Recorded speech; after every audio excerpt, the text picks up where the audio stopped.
In the 2017 NFL season, newly drafted Deshaun Watson made his first career start after the Texans decided to bench their team veteran quarterback, Tom Savage. Before Watson, the Texans have been dealing with an absolute carousel at the QB position, starting 15 different players despite being only a 16-year-old franchise. Needless to say, Watson had the entire football-loving city of Houston's hopes in his hands, or rather his throwing arm. And well, he delivered. Even after only starting 4 total games, he already measured 7th in passing touchdowns in franchise history and a whopping 4th in rushing yards.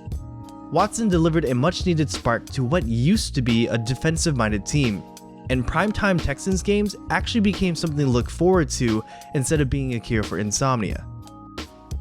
And then the ACL tear happened, one random day during a standard practice drill.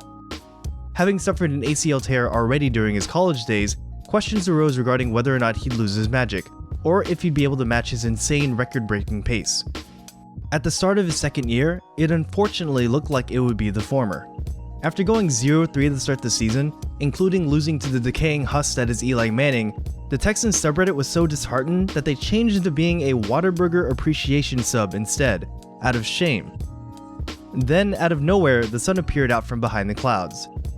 The Texans would go on a 9-game winning streak, and Watson didn't just return to form, he somehow looked even better. I used to not be very into sports. My eyes would glaze over at the mere mention of the subject, and I would go out of my way to avoid things even tangentially related. Video games, movies, anime, you name it.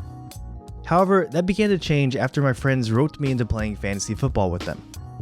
I started out watching the games just to see how my players were doing in real time, and then suddenly I realized that I was actually getting pretty invested into the sport. I couldn't hold back my cheers for big plays, and I joined in with the angry yelling when refs made horrible calls, as is tradition. I realized that there's so much more to sports than simply watching some guys get paid way too much to throw a ball around. It never made sense to me to root for a team just because they were from your hometown, and the concept of rivals seemed very arbitrary to me. But it finally came to me after placing second in that fantasy league. What team you root for doesn't matter, just that you follow one. Because what matters are the little storylines you're privy to when closely following a team, and how you're able to watch them evolve over time. How, since you know these storylines, you're kind of part of a secret club. You're given free camaraderie by both the people that know what your team is going through, as well as other people who want to know what your team is going through. It's not really about the actual sport at all. And even though I had gone through this realization already, I stupidly made the same mistake when it came to Musume. During the seasonal overview, we couldn't stop ripping on it. The premise was just too absurd to take seriously. I mean, horse racing, but they're actually horse girls, and they're idols? However, just like football, all of that stuff doesn't matter.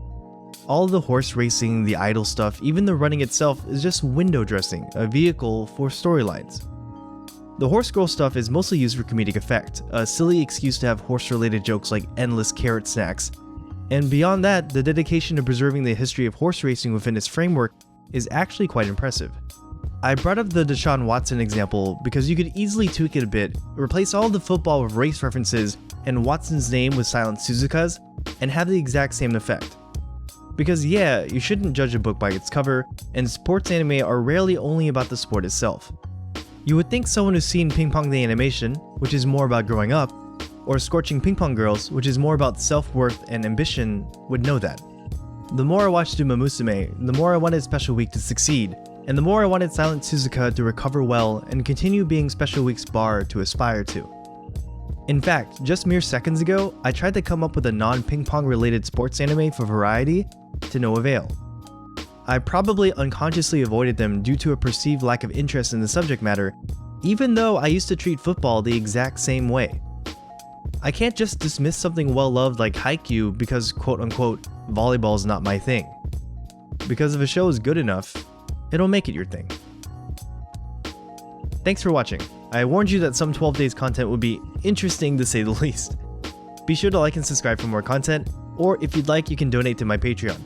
Special week thanks to Tabiji, Ervo, Anime Stew, and QuakeGam for their support.